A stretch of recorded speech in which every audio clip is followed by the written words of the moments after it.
Ako'y nakakita na ng mga ilog na may makagandang tanawin. Ito ay nagpapagulita sa aking mga alamat. Agad namang nagkwento ang kapitan at sinabing ang Pasig ay may ilang alamat. Nariyan ang malapad na patumbahan noong bago pa man dumating ang Kastila at di umano'y tinitirhan ng mga espiritu. Subalit nang mawala ang pamauhing iyon at tampalansanin, ito ay naging pugad ng mga tulisan. Mayroon pang isang alamat, ang tungkol sa kwento ni Doña Jeronima. Ikukwento ito sa inyo ni Padre Florentino, sabi ng kapitan. Napakaganda, kahanga-hanga, napaka-sentimental. Isusulat ko yon.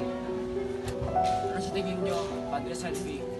Para sa akin, hindi marangal na iwanan na natin ang isang nakatira sa kuweba. Ha?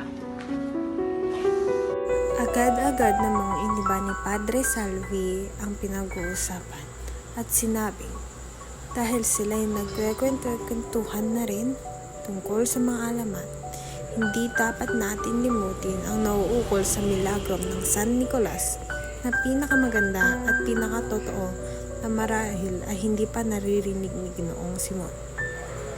Papasok na pala tayo sa lawa, Kapitan. Saan banda dito sa lawa namatay, pinatay ang isang Guevara? Ibarra? Navarra? Ibarra? Ibarra? Doon sa Davao, ayon sa mga tumulis kay Ibarra.